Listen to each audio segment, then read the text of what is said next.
52 साल की महिला के कपड़े उतार दिए गए, 42 साल की महिला के कपड़े उतार दिए गए, 19 साल की महिला के कपड़े उतारे गए, प्राइवेट पार्ट में छेड़खानी की गई, घंटों घंटों कई लोगों ने बलात्कार किया, उसके भाई को उसकी आंखों के सामने मारा, पिता को आंखों के सामने मारा।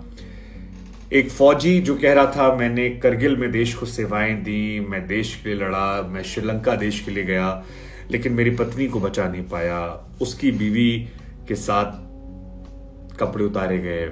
एक और फौजी जो बंदूक लेके अपने घर की रखवाली कर रहा था, एक भीड़ आती है, उसे ले जाती है, गोली मारती है, पहाड़ों में 2 दिन बाद उसकी लाश मिलती है।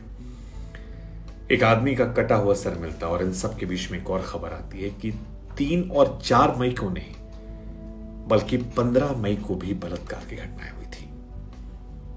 एक 18 साल की लड़की के साथ बलात्कारी घटनाएं हुई थी। एक 18 साल की लड़की जिसके पास एक भीड़ आती है और ये भीड़ महिलाओं की होती है। महिलाओं की भीड़ उसे पकड़ती है, उसे मारती है और उसके बाद फोन लगाती है, कोशिश करती है, बुलाती है और एक वर्ग को, एक हथियारबंद पुरुषों के गैंग को उस लड़की को सौंप देती है। कहती है जाओ, ले जाओ इसे। ये पीड़िता कहती है कि मेरे कान से खून बह रहा था, सिर से खून बह रहा था, चेहरे से खून बह रहा था, कपड़े सारे खून से लथपथ थे। बलात्कार करने वाले 3 लोगों के बीच में इसके बाद लड़ाई शुरू हो जाती है कि इस लड़की को मारना है या नहीं मारना है, और ये आपस में फिर लड़ने लगते हैं।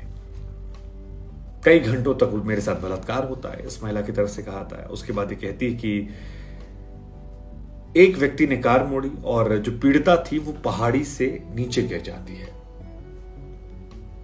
उस कार मोड़ने के दौरान। वो कहती है मैं किस्मत वाली हूं कि मैं बाल बाल बच गई, गिरी।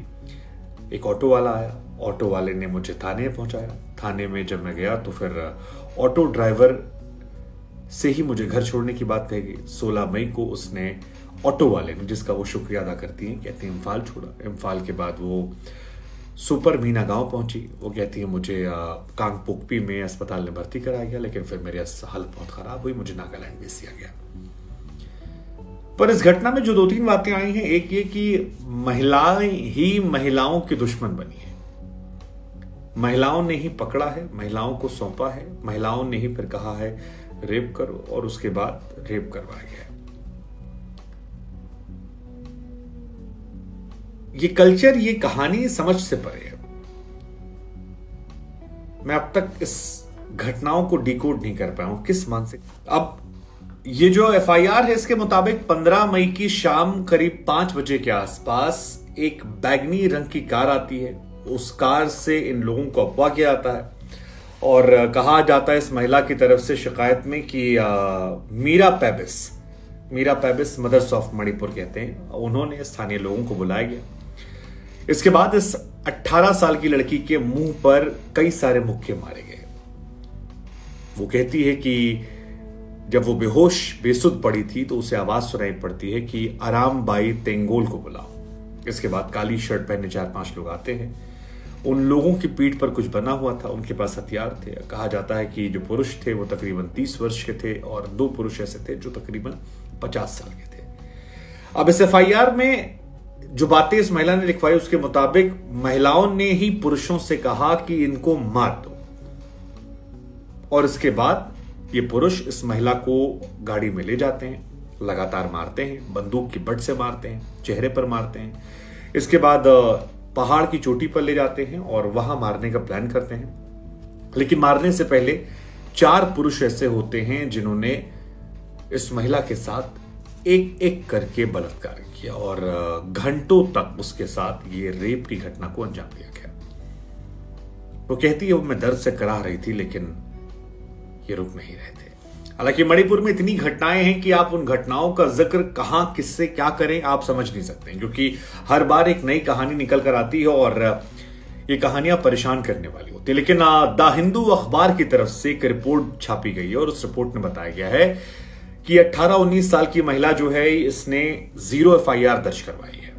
इनका इस एफआईआर के मुताबिक उसके साथ जो बलात्कार हुआ था उस बलात्कार में महिलाएं शामिल थी।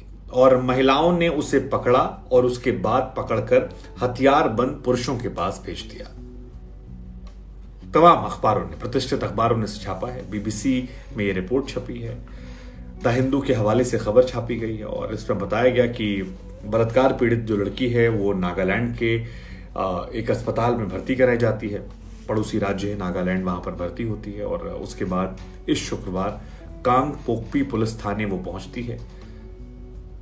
उसने अपहरण, हत्या, गैंगरेप और SC/ST एक्ट के तहत 0 FIR दर्ज करवाई है। अब इस मामले को फिलहाल मणिपुर ईस्ट पुलिस के जिले में स्थानांतरित कर दिया गया है।